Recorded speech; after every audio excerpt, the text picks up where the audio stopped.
The Cincinnati Bengals and Puka Nacua amongst the NFL's biggest surprises through the first 4 weeks, both for entirely different reasons. We get all that and much more on today's episode of Locked On NFL. You are Locked On NFL, your daily NFL podcast. Part of the Locked On Podcast Network, your team every day.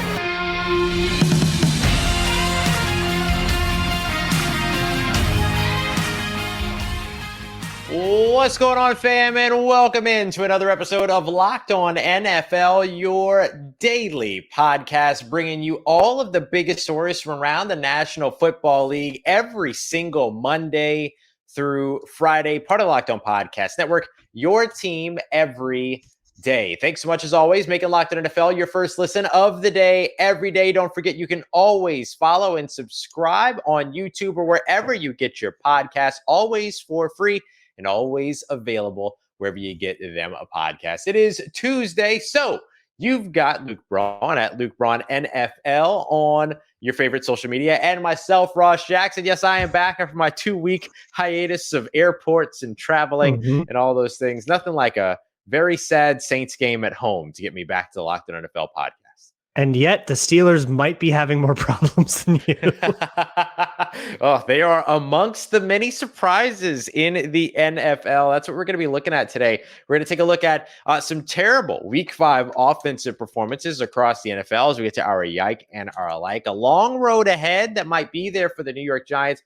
We're going to kick things off here with the biggest surprises so far through the first quarter of the NFL season. Today's episode of Locked On NFL brought to you by our friends over at Gametime. Download the Gametime app, create an account, use the promo code Locked On NFL for $20 off of your first purchase. Last minute tickets, lowest price guaranteed. So, Luke, as we take a look here through some of the biggest surprises in the NFL through 4 games, we call it the first quarter, quote unquote, of the season. We got 17 games now, but what is one of the biggest surprises, positive or negative, to start us out, that stands out to you?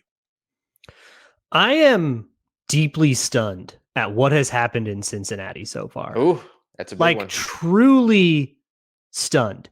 Look, it's one thing to start out with some fluky stuff. Maybe you had some like a bad pick six or something, a fumble in a crucial spot. You start out with a few losses. You got to kind of scrape your way back into the season. Shoot, that's what the Bengals did last year, and they made it to the AFC Championship game and were the 3rd seed in the AFC like comfortably by the end of the season. Like, it's a long year and you can turn around. But so what happened was I was lamenting my stupid dumb Vikings and their futile turnover differential. They're like -8, I think, at this point in the turnover differential. Whoa. And if you exclude those turnovers, they like look a lot better. It's like, gosh, look at the bad impact that the Vikings are had by that turnovers are having on this Viking season. And I posted a chart that was like, if you exclude turnovers, look how good they could be. And I didn't even notice how bad the Bengals looked in that chart until a whole bunch of Bengals fans found it and were like, yeah, whoops. Oh my God. And that's crazy because that kind of implies that there's like a sustainability to what the Bengals are doing, that it's not just a few explosive bad plays, that something is fundamentally broken in Cincinnati. And maybe it's just Joe Burrow not being fully healthy. He is by EPA and CPOE composite, which is sort of the du jour quarterback stat, if you want something that's as all encompassing as it gets, I guess. Ranks 34th in the league, 34th best quarterback in the 32 team league. That's not good for Joe Burrow, who we know is better than that. Like, we know he is better than that. I don't know what's going on in Cincinnati, but Mom, come pick me up. I'm scared. Yeah. I completely understand. That is easily one of the biggest surprises. This was a team that was a Super Bowl appearing team just a couple of years ago, going up against the Rams. You mentioned AFC Championship appearing team just last year, and now all of a sudden it's like they've fallen off of an entire cliff. And I get it. I get that there's injuries and all that play a role. And certainly, Luke, you and I have seen the impact of how an injury can impact a team for sure. But lots of weird stuff going on for Cincinnati. I'm going to jump over to a positive I'm going to start off with my positive one here. And it's former BYU, now Los Angeles Rams rookie wide receiver Puka Nacua. We were looking at sort of all, this wide receiver class that Mormon featured King. guys. Say again. Mormon King, our Mormon King, Puka Nacua. He amongst the Mormon others, Cooper Cup. yes, amongst the others here in New Orleans. Yeah. There were all of these big name wide receivers coming out this year. The Jalen Hyatts, the Jackson Smith and Jigbas of the world, Jordan Addison, of course, is a part of that.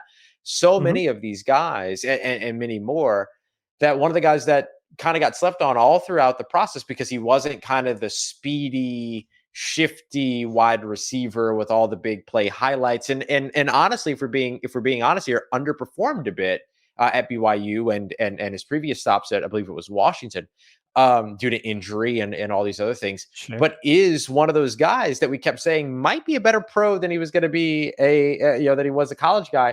And listen to this: 39 catches for 501 yards. That's the most by a rookie in history through their it's like first the hottest start games. ever by a rookie. Insane.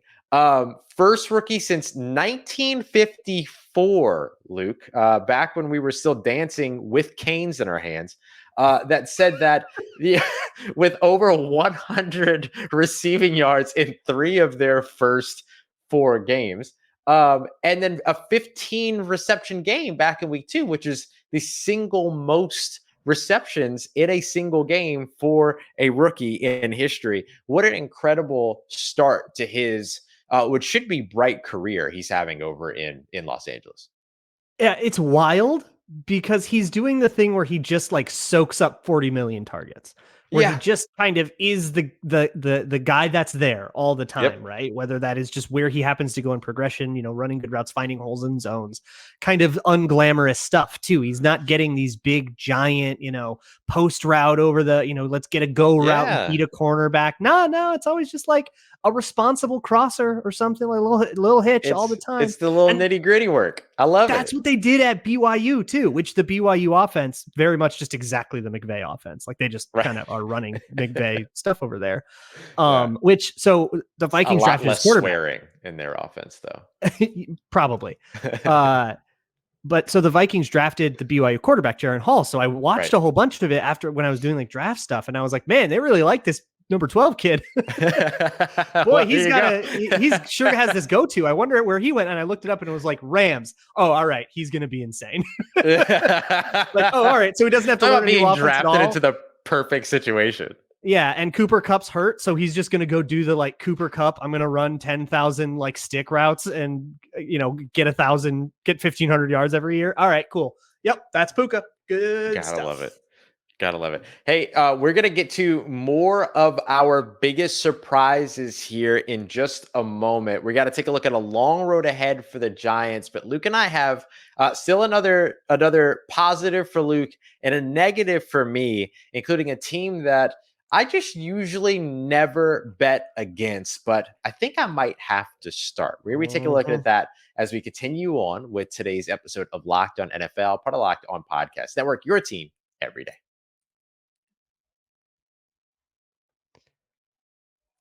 Look, it can be very difficult to get single game tickets at the last minute. If you decide on Friday, I'd love to go to an NFL game this Sunday, you can get your prices marked up like heck, and it can be just a total nightmare to figure that out logistically, or you have to figure it out months in advance. Well, do away with all that. That is what Gametime is for. Gametime is an app that helps you get last minute flash deals on tickets to your favorite events. And it's not just football games. It could be concerts, theater, other sports, baseball, basketball, whatever. You can find it. You can get last minute deals. You can get a picture where you can look at your view, so you're happy with what the view is. Make sure you're not stuck behind a pole. And they have a 110% game time guarantee, which means if you find the same seat in the same row on another ticket sales vendor, you will get refunded 110% of your original value. So take the guesswork out of buying tickets with Gametime. Download the Gametime app, create an account, and use code LOCKEDONNFL for $20 off of your first purchase. Terms apply. Again, create an account and redeem code LOCKEDONNFL for $20 off. Download Gametime today. Last minute tickets, lowest price guaranteed. All right, everybody, continuing on with this episode of Locked On NFL. Thanks to all you everydayers out there for making us your first listen of the day every day. All right, Luke, you gave us your negative surprise, right? Your surprise on the bad side of it all. What's your surprise on the good side of it all here as we go through our biggest surprises of the 2023 NFL season so far? There are a couple teams in the NFC that I thought were going to be sort of duking it out for draft position, and they were in the Caleb Williams thing. And they're both doing so much better than I thought. The Buccaneers, who have ascended to 3-1 now, Baker Mayfield is playing way better. That felt like such an unserious approach to the season, but look at this hot start. And Sam Howell and the Washington Commanders. But in particular, the surprise for me is Sam Howell as a second-year, fifth-round guy who came out of college, and everybody looked at him and went, college quarterback. That's a college-ass quarterback. That is not a pro dude. And he has proven that narrative very wrong. Long term, we kind of just have to see what exactly the ceiling of a Sam Howell team is. Obviously, that Commanders team is very, very far from complete and far from giving you a complete picture. But the way that Howell has played and the way that Ron Rivera always has these guys playing, whether it's Heineke or Howell or whatever, they just play above their talent. I think that's just something that Ron Rivera does with the Washington Commanders. If they can ever get a serious QB in that building with him, I would be hesitant to bet against them. Yeah, for sure. And I want to give Eric Bieniemy some props on that too. His work with Sam Howell and the Washington Commanders offense is probably his headline, at top of his resume. Hey, here's why I deserve a head coaching job. But we'll see how that all works out. My negative surprise is the New England Patriots, a team that I would usually never bet against. I usually say, you know what, I'll always bet in favor of Bill Belichick, all those other things. Let me read a couple of things off to you here, Luke. Some stats. They're usually a team, like, even if they're not good, you go, Belichick will get him 8 or 9. Yeah. But there's some things that I had me a little bit concerned. All right. So 13.8 points per game. That's second lowest in the NFL, just barely above the Cincinnati Bengals, who you mentioned earlier.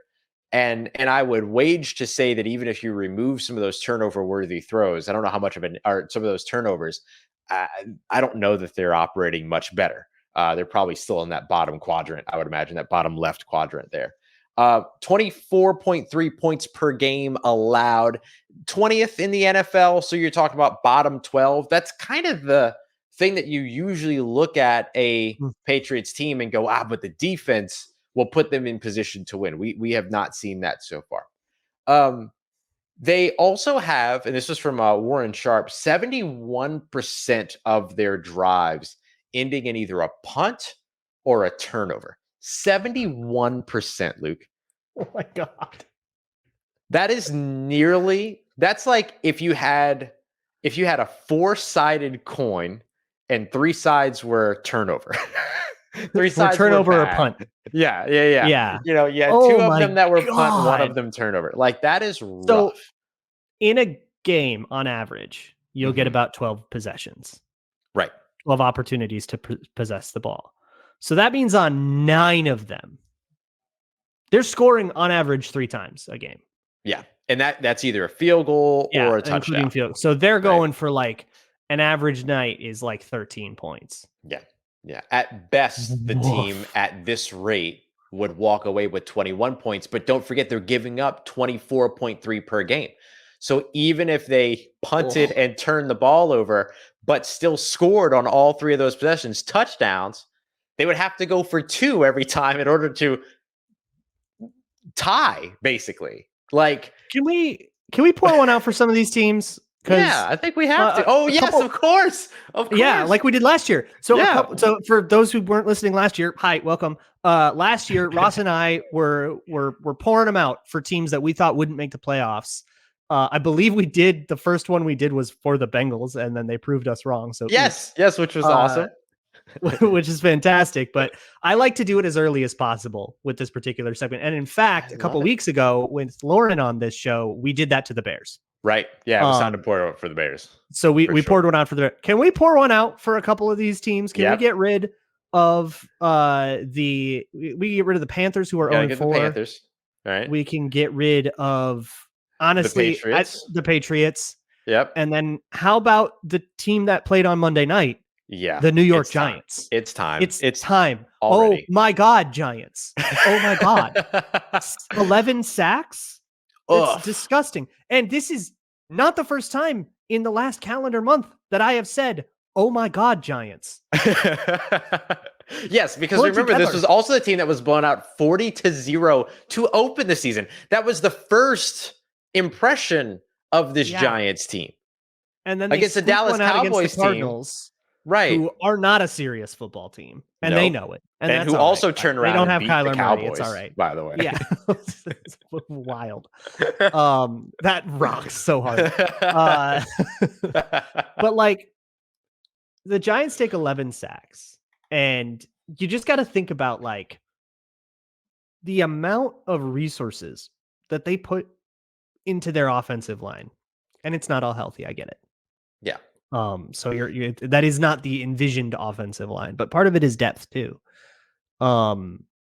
Giving up that much,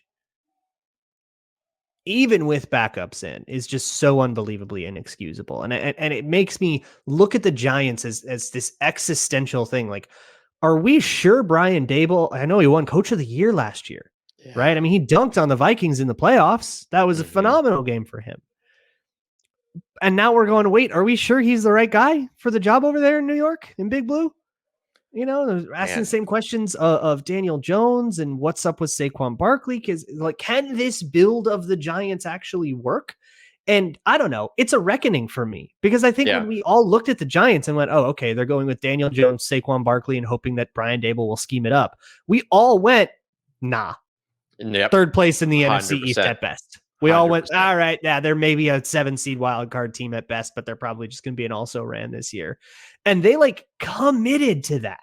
That they went in and said, this is our plan to win a Lombardi. Daniel Jones, Saquon Barkley, and scheme vibes. Man, did you like, what did you think was going to happen? Another outcome? Yeah. And by the way, you have no offensive line at all. Even though you have like spent first and second round picks on it all across the way. Yikes, dude. Yeah. Big yikes. They also couldn't get the tush push to work on Monday night. Yeah. So well, that feels like it's the Eagles version of the shovel pass. Like, you know, like everybody, yes. Nobody but the Chiefs can do the shovel pass. Right. So it's like of all the conversations, like, we got to ban this. We got to ban this play. I think are also predicated on, well, everyone's going to copy it, and then it's just going to make 4th and 1s trivial, and then that becomes a competition committee issue. No, I think it might just be the Eagles being really good at sneaks, and it might have nothing to do with the push at the end. I think the Eagles are just really strong up front, and everybody should stop crying about it. I don't know. Yeah, stop crying about it. I love it. Yeah, no, a long road ahead for the New York Giants, a much shorter road ahead for the Seattle Seahawks. Who now advanced to 3-1 after starting in a very concerning opening loss to the Los Angeles Rams, who we had referenced earlier. So good core there in Seattle. Yeah. With all of those young players and everything. Like, they have there's no urgency, I feel like, in Seattle, except for, you know, is Geno enough to like win a Lombardi? And if not, what do you do there? But they could be in a very, very soon be in a Jetsy place where it's like, QB, we're a QB away, you know, if Geno Smith, they decide he's not the guy, or just if he gets old, you know. Yeah, they have a lot of ways they can go, but a very, very talented young core for sure. All right, Coda, next we're going to get to our yikes and our likes from week 5. And I'm going to be honest, I got a lot of concerns about where the NFL is headed in terms of offense right now, because it ain't present and it ain't pleasant. So we'll get to that here as we continue on with today's episode of Locked On NFL, part of Locked On Podcast Network, your team every day.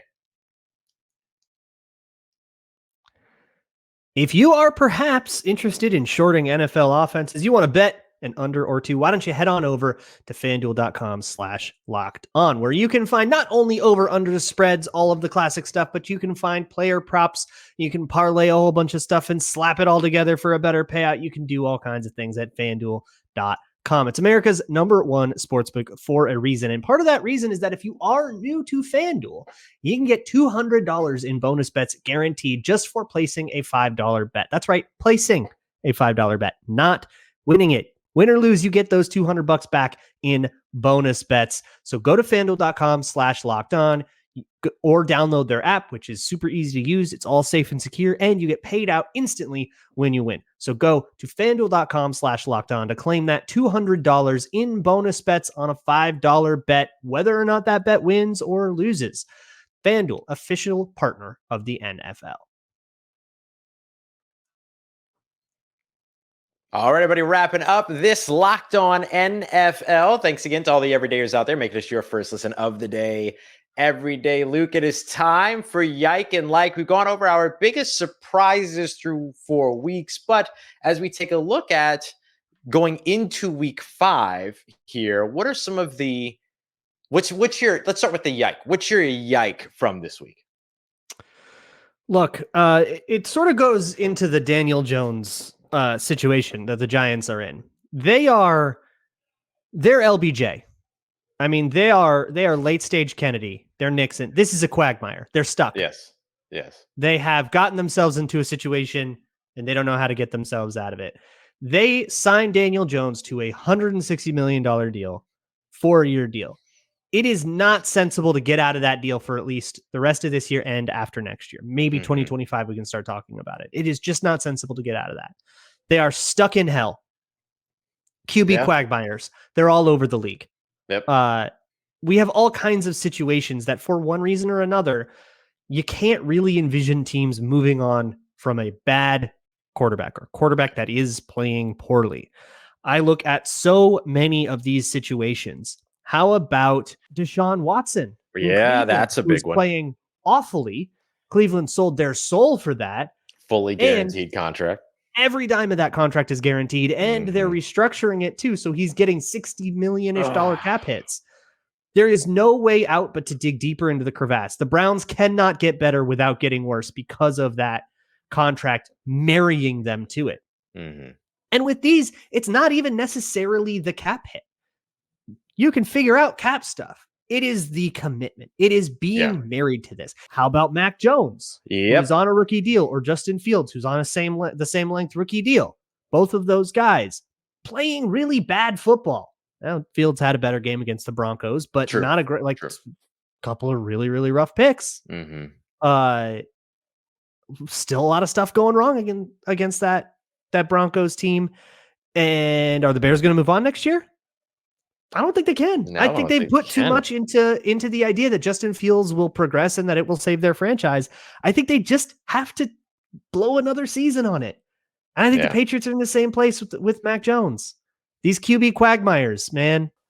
For me, my Yike goes to it's really looking ahead to week 5 about how much I'm not looking forward to offense in the NFL week 5 because of how bad it's been so far this season, and particularly how bad it was week 4. There were 6 teams that did not score touchdowns in this week's collection of games. That includes the Browns. The Panthers are technically part of that number because they didn't score an offensive touchdown, right? The Saints, who just kicked 3 field goals, the Bengals, who just kicked a field goal, the Patriots, who just kicked a field goal, and the Giants, who just kicked a field goal. That's 6 teams that did not score touchdowns on offense. And look, usually we see the bell curve, right? Offense is typically start slow in the NFL. Then they get much better. And then as the injuries start to impact the game, they trickle back down towards the end of the season before the postseason. Defenses sort of adjust. Yes, exactly. I'm concerned that we're not going to see that big, or if we'll see the bell curve, because the bell curve is natural. It's going to happen as offenses catch rhythm, all these other things. But I think we're not going to necessarily see the bell curve as steep as we usually see it.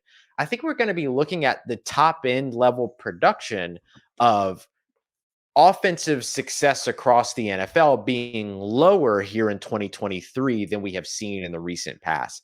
And some of that is because of bad situations. Some of it is really, really good talent on defense. We're seeing, I don't know, correct me if I'm wrong here, Luke, but the way that I feel about the NFL draft now is that the players coming in on the defensive side tend to be making far more immediate impacts than the players that are coming in on the offensive side here as of late. And I think that's got a little bit to do with it in terms of the young talent that's coming through, whatever it might be. But the offensive production so far and going into week 5 leaves a lot to be desired across the NFL right now for me. I think Mahomes ruined everything. Mm, Because the only way to stop Mahomes was to go too high and play everything super conservative. And now that's all the rage everywhere. yep. And if you're not Mahomes, you certainly aren't going to be able to produce explosiveness against that as much as possible. And explosiveness is way down across the league, which is Yep. part of this. Offenses need to learn how to run the ball again. I think that's what we really need to do. We need to learn how to have complementary ideas that don't outproduce the pass game, but just spook defenses enough so that they'll come out of those too high shells. Yep. And I think the other thing to look at here too is that sacks are way up this season. And look, the New York Giants just did a lot to contribute to that in one game. But sacks are definitely up already across the NFL. Jeremy Fowler tweeted about this earlier. You've already got 4 players that have at least 3 sacks. It might be more than that now if you include, the Monday night game. But there are several players out there, including Khalil Mack, who's got 6 sacks on the season. Like in a game. Yeah, in the same game against the Raiders. Yeah, that's true. So it has been. I think that's been a big thing too. Is like along with that coverage and inability to run the ball, quarterbacks are also getting hit quite a lot more. All right, what's your like for the week? What are you happy about this week as we wrap it up? I want to shout out a fellow content creator who with a much stronger resume than you and I. JT O'Sullivan has been making YouTube videos about quarterbacking in the NFL for 4 or 5 years now. And I have just loved them. I think that they're so entertaining. I have learned so much from him. I love that channel. And he's blown up a little bit because he's done some pretty scathing reviews of Justin Fields that Bears fans hate watch and everybody else thinks is very funny, and they are. But things have sort of blown up for JT a little bit. I think his channel is really growing. He's producing an unbelievable amount of content. I don't know. I'm just impressed with what he's doing and everything. It awesome. Makes me happy that kind of content that is so substantive and, nutrient dense. Everybody's eating their vegetables. It makes me happy. Yeah, you gotta love it. The JT O'Sullivan cinematic universe continues over at the QB School. If you want to go and check that out. Right, Seriously, incredible on stuff. YouTube and Patreon. Yeah, really, really incredible stuff. My like for this week is really simple. It actually goes back to last week, but since I wasn't here last week, I feel like I get the opportunity to do this. But I just want to give a quick shout out to biracial king Mike McDaniel for hanging 70 points on Sean Payton's head top. Like that's just dope. Like that's just sick. Like I love that we all got to see that happen. And like, not even necessarily that it was about Sean Payton. You mentioned like one of the most highly 10 touchdowns. You know what I mean? You know what I'm saying? But like, man, just to see kind of like the new wonderkin come in and like, hang 70 on his head and have the option to go for 73 and be like, nah, man, we're good. Like that's almost like I would almost like if I'm Sean, I'm like, no, brother, you better kick that field goal. Like this better be for something. Like you better be in that. You better be number 1 on the record book. And Mike McDaniel was like, nah, we good. We're good with 70. We'll leave y'all be. Like that's just that. I'll think about it for the rest of my life. That goes, oh my god, crazy, dude. That goes crazy that he did that. Or that they did that. It absolutely wild. And then Vic Fangio on a defensive side, like a close personal friend of Sean's. Like, oh my gosh, it's all so wild. It's all so wild, man. Gotta love it. Gotta love the NFL, man. And I can't wait for those 2 teams to meet again sometime. And it's going to be like 7-10. It's going to be just like insane. But like 70-20 just went crazy for me. That was wild. That's NBA numbers. Yes, exactly. Exactly right. Oh, all right. Well, that's going to do it for another episode of Locked On NFL. Glad to be back. Glad to be here with you, Luke. If y'all want to keep up with Luke, make sure you head over to your favorite social media at Luke Braun NFL, myself at Ross Jackson Nola. You can also catch Luke every day on Locked On Vikings, myself every day on Locked On Saints. And of course, tomorrow we will have a new lineup for you on Wednesday. That's going to be James Rapine as well as Chris Carter, as Tony is moving over to Fridays. So we got a little bit of a shuffle and all that stuff. So, we got some hard hitters coming up as we continue on with this week here on Locked On NFL. We appreciate you very much for making us your first listen of the day here on the Locked On Podcast Network, your team every day.